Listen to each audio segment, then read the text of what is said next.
Hello friends, vision for student channel पर आपका स्वागत है। आज हम जीके के अति महत्वपूर्ण प्रश्नोत्तरों पर चर्चा करेंगे। यदि आप पहली बार चैनल पर विजिट कर रहे हैं तो चैनल को सब्सक्राइब करें। यदि आपको वीडियो अच्छा लगा तो उसे लाइक और शेयर करना ना भूलें। पहले प्रश्न पर हम चर्चा करते हैं। प्रथम अखिल भारतीय शासक किसे माना जाता है? भारत का प्रथम अखिल भारतीय शासक जो है वो चंद्रगुप्त मौर्य को माना जाता है। चंद्रगुप्त मौर्य के द्वारा भारत में मौर्य वंश की स्थापना की गई थी। साथ ही चंद्रगुप्त मौर्य प्रथम ऐसे राजा थे जिन्होंने जो है उत्तर भारत से लेकर दक्षिण भारत तक एक विशाल साम्राज्य को स्थापित किया और जो है भारत में नंद वंश का जो है अंत किया और एक अखिल भारतीय साम्राज्य की स्थापना की, जिसके कारण उन्हें भारत का प्रथम अखिल भारतीय शासक जो है माना जाता है। हमारा जो नेक्स्ट क्वेश्चन वह है, अशोक का नाम अशोक किस अभिलेख में मिलता है? तो इसका जो सही आंसर है वह है गुर्जरा अभिलेख। गुर्जरा अभिलेख मध्य प्रदेश के जो है दतिया डिस्ट्रिक्ट में स्थित है। गुर्जरा अभिलेख से संबंधित यह प्रश्न है, यह यूपीपीसीएस एमपीपीएससी में कई बार जो है पूछा जा चुका है। इसके अलावा रेलवे एनटीपीसी में भी ये प्रश्न आ चुका है, अतः आप इस प्रश्न को जो है हमेशा जो है याद रखें। जो हमारा नेक्स्ट क्वेश्चन है वह है, इंडिका किसकी कृति है?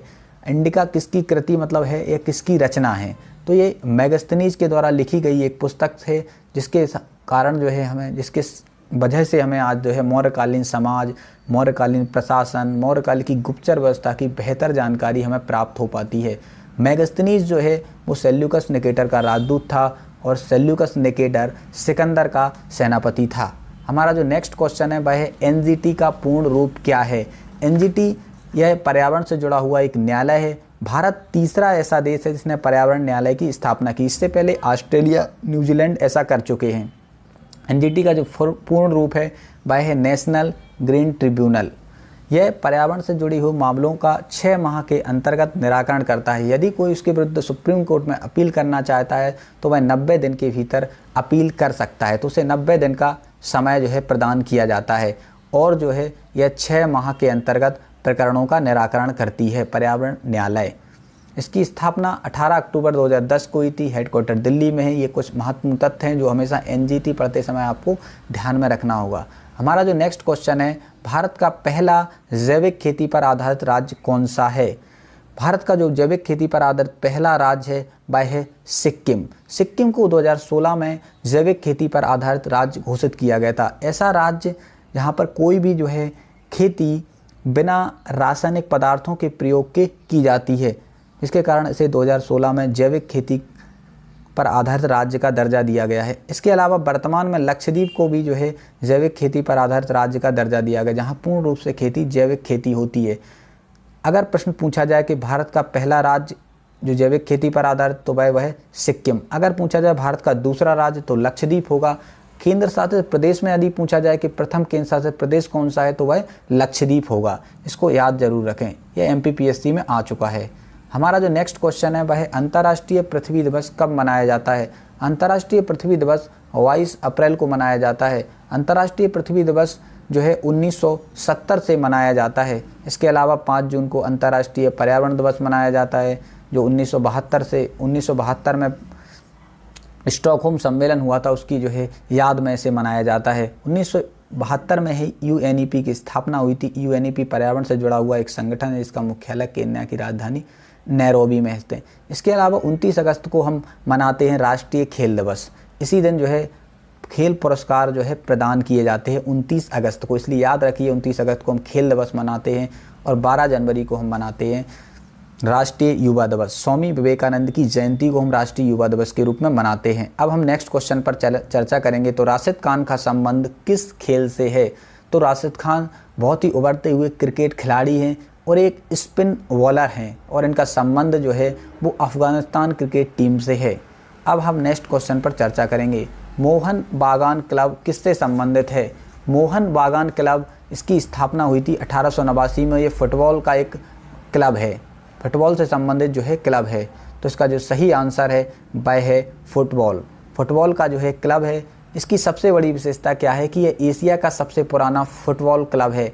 तो 1889 में इसकी स्थापना हुई थी और इसको याद रखना है कि जो है ये एशिया का सबसे पुराना फुटबॉल क्लब माना जाता है। कहाँ पर है ये? कोलकाता में स्थित है। जो हमारा नेक्स्ट क्वेश्चन है वह है राष्ट्रमंडल खेलों का प्रारंभ किस वर्ष माना जाता है। तो राष्ट्रमंडल खेल जो है वो 1930 से आरंभ हुए थे। राष्ट्रमंडल खेल जो है 1930 से आरंभ हुए थे। और राष्ट्रमंडल खेल जो है राष्ट्रमंडल जो है के सदस्यों में ऐसे देश होते हैं जो कहीं ना कहीं ब्रिटिश साम्राज्य का उपनिवेश रह चुके हैं, तो उन्हें राष्ट्रमंडल सदस्य का दर्जा दिया जाता है। वर्तमान में 54 देश जो है राष्ट्रमंडल के सदस्य देश हैं। हमारा जो नेक्स्ट क्वेश्चन है वह है T20 विश्व कप जीतने वाला विश्व का प्रथम देश कौन सा है। T20 विश्व कप जीतने वाला वो पहला देश है, वह है अपना देश भारत। भारत 2007 में T20 का विजेता बना था पाकिस्तान को हरा के। तो T20 की शुरुआत जो मानी जाती है वो 2007 से मानी जाती है। अगर पूछा जाए कि पहला T20 विश्व कप कहाँ पर आयोजित किया गया, तो ये दक्षिण अफ्रीका में आयोजित हुआ था। विजेता भारत रहा और उपविजेता पाकिस्तान रहा। यह महेंद्र सिंह धोनी की कप्तानी में खेला गया पहला T20 विश्व कप था। हमारा जो नेक्स्ट क्वेश्चन है वह है मूल कर्तव्यों का उल्लेख संविधान में कब किया गया। तो इसका जो सही आंसर है जो है मूल कर्तव्य हमारे मूल संविधान में नहीं थे। इन्हें 42वें संविधान संशोधन 1976 के द्वारा जोड़ा गया। 42वें संविधान संशोधन में मूल कर्तव्यों की जो अनुशंसा की थी वह सरदार स्वर्ण सिंह समिति के द्वारा की गई, इसलिए आप सरदार स्वर्ण सिंह समिति का नाम जरूर याद रखें। अगर जब मूल कर्तव्य जोड़े गए थे तो इनकी संख्या 10 थी और वर्तमान में मूल कर्तव्यों की संख्या 11 है, इसका भी जो है ध्यान रखें। हमारा जो नेक्स्ट क्वेश्चन है 12 नंबर, वह है निम्नलिखित में से किसे एक दबाव समूह माना गया है। मतलब दबाव समूह ऐसे संगठन होते हैं जो अपने हितों की पूर्ति के लिए जो है सत्ता को प्रभावित करते हैं और सत्ता से जो है अपनी बातें स्वीकार करने के लिए दबाव डालते हैं। इसके कारण इन्हें दबाव समूह की संज्ञा दी जाती है। दबाव समूह की अगर बात की जाए तो जो है वह जो आंसर है वह मजदूर संघ के सदस्य। इसके अलावा जो है किसान संगठन, महिला संगठन, विद्यार्थी संगठन भी कहीं ना कहीं दबाव समूह के अंतर्गत आते हैं। हमारा जो अब नेक्स्ट क्वेश्चन है वह है भारतीय पुरातत्व का जनक किसे कहा जाता है। भारतीय पुरातत्व का जनक जो है अलेक्जेंडर कनिंघम को माना जाता है। अलेक्जेंडर कनिंघम एक ब्रिटिश इंजीनियर थे और भारत में इन्होंने पुरातत्व को व्यवस्थित रूप प्रदान किया, जिसके कारण इन्हें भारत में पुरातत्व का जनक कहा जाता है। जॉन मार्शल जिनके नेतृत्व में जो है सबसे पहले सिंधु घाटी सभ्यता का उत्खनन कार्य हुआ, जेम्स प्रिंसेप वह व्यक्ति हैं जिन्होंने जो है अशोक के अभिलेख को प्रथम बार डिकोड किया था। जो हमारा नेक्स्ट क्वेश्चन है वह है चंदावर का युद्ध। अत्यंत जो है प्रसिद्ध युद्ध माना जाता है। ये युद्ध 1194 में हुआ था। इस युद्ध में मोहम्मद गौरी ने किससे हराया। तो इसका जो सही आंसर है वह है जयचंद। यह युद्ध इसलिए निर्णायक माना जाता है क्योंकि चंदावर की युद्ध के बाद भारत में कोई ऐसा शासक नहीं बचा जिसके द्वारा कहीं ना कहीं जो है मोहम्मद गौरी जैसे आक्रमणकारी का सामना किया जा सके। तो इसके बारे में 3 फैक्ट याद रखना है। चंदावर का युद्ध जो 1194 में हुआ, मोहम्मद गौरी और जयचंद के बीच हुआ और इसमें मोहम्मद गौरी जो है विजेता बनता है और भारत पर जो है वो कब्जा कर लेता है। यहीं से भारत में जो है कहीं ना कहीं सल्तनत जो है काल का आरंभ होता है। जो हमारा नेक्स्ट क्वेश्चन है वह है कैस्पियन सागर की सीमा किस देश को स्पर्श नहीं करती है। तो सबसे पहले हमें ये जानना आवश्यक है कैस्पियन सागर की सीमा किन किन देशों को स्पर्श करती है। तो जो है कैस्पियन सागर की सीमा जो है अजरबैजान, ईरान, कजाकिस्तान को जो है स्पर्श करती है। और जो कैस्पियन सागर है उसे विश्व की सबसे बड़ी झील जो है माना जाता है। तो इसका जो सही आंसर है वह है इराक। इराक को जो है कैस्पियन सागर की सीमा स्पर्श नहीं करती है। इसके बारे में सबसे इम्पोर्टेंट फैक्ट है कि यह विश्व की सबसे बड़ी झील जो है माना जाता है। अब हमारा जो नेक्स्ट क्वेश्चन है वह है कयाल क्या है।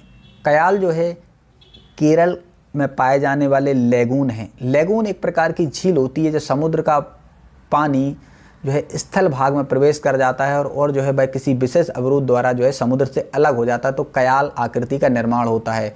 तो इसका जो सही आंसर है वह है केरल के लेगून। अब हम नेक्स्ट क्वेश्चन देखते हैं कि स्ट्राम्बोली ज्वालामुखी किस प्रकार का ज्वालामुखी है। तो ये बहुत ही चर्चित प्रश्न है और बहुत सारे एग्जाम्स में यह प्रश्न आ चुका है, तो सभी लोगों को जानकारी होगी कि जो है इसका जो सही आंसर है वह है एक प्रकार का जागृत ज्वालामुखी। Active volcano. यहाँ पे हमेशा जो है इसमें हमेशा उद्गार होता रहता है। ये भूमध्य सागर में स्थित है, जिसके कारण जैसे भूमध्य सागर का प्रकाश स्तंभ इसे कहा जाता है। इटली के सिसिली द्वीप पर है। इसके बारे में 3 से 4 फैक्ट हैं, वह आप हमेशा याद रखें। हमारा जो नेक्स्ट क्वेश्चन है वह है जल प्रदूषण निवारण एवं नियंत्रण अधिनियम किस वर्ष पारित हुआ? तो ये अधिनियम 1974 में पारित हुआ था। भारत में जल प्रदूषण को रोकने के लिए, जल की गुणवत्ता को बढ़ाने के लिए यह अधिनियम 1974 में लाया गया। इसके अलावा 1980 में वन संरक्षण अधिनियम आया था, 1986 में पर्यावरण अधिनियम आया था और 1972 में वन्य जीव संरक्षण अधिनियम भारत में लाया गया। वन्य जीव संरक्षण अधिनियम 1972 कहीं ना कहीं जो स्टॉकहोम सम्मेलन था 1972 का, उससे जो है प्रेरित माना जाता है। हमारा जो नेक्स्ट क्वेश्चन है वह है रास तनूरा तेल शोधनशाला कहाँ पर स्थित है? तो इसका जो सही आंसर है वह है सऊदी अरब। सऊदी अरब में स्थित है हमारी रास तनूरा तेल शोधनशाला। अब तेल शोधनशाला ऐसा स्थान होता है जहाँ पर कहीं ना कहीं कच्चा तेल होता है, उसके द्वारा जो है उससे पेट्रोल, डीजल, प्राकृतिक गैस फिर से जो है प्राप्त की जाती है। इसे अगर भारत में अगर देखा जाए तो भारत में दिगबोई जो असम में एक तेल शोधनशाला है। इसके अलावा जो है कोयली गुजरात में स्थित जो है एक तेल शोधनशाला है। अब हमारा जो नेक्स्ट क्वेश्चन है वह है भारत को कब पोलियो मुक्त घोषित किया गया? तो भारत को सन 2014 में पोलियो मुक्त घोषित कर दिया गया था, क्योंकि 2014 से एक भी केस नहीं आया। WHO के द्वारा यह भारत को दर्जा दिया गया है पोलियो मुक्त देश का। तो ये आपसे कभी भी पूछा जा सकता है कि भारत को कब पोलियो मुक्त घोषित किया गया। तो इसके अलावा यहाँ पर WHO की बात आती है तो इसके बारे में सबसे इम्पोर्टेंट फैक्ट है कि 7 अप्रैल 1948 को इसकी स्थापना हुई। साथ ही जो है इसके द्वारा भारत में जो है पल्स पोलियो कार्यक्रम भी चलाया गया था। अब नेक्स्ट क्वेश्चन पर चर्चा करें तो इसका जो प्रश्न है वह 5वीं पंचवर्षीय योजना का मूल उद्देश्य क्या था? तो 5वीं पंचवर्षीय योजना का जो है मूल उद्देश्य वो था गरीबी हटाओ। ये बहुत ज़्यादा इम्पोर्टेंट प्रश्न है, क्योंकि ये MPPSC में 2 से 3 बार ये प्रश्न आ चुका है, इसलिए आप हमेशा जो है इसको ज़रूर याद रखें। इसके अलावा समावेशी विकास, सतत विकास 11वीं और 12वीं पंचवर्षीय योजनाओं के जो है लक्ष्य रहे हैं या मूल उद्देश्य रहे हैं।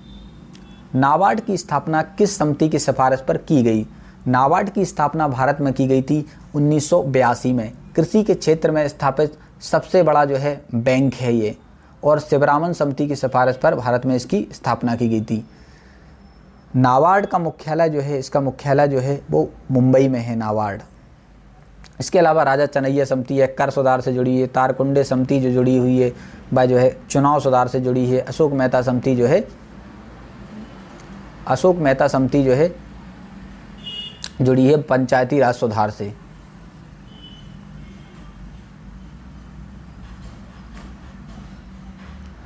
इसके साथ हम अपने प्रश्नों को जो है समाप्त करते हैं। अगर आपको वीडियो अच्छा लगा तो उसे लाइक करना ना भूलें। धन्यवाद।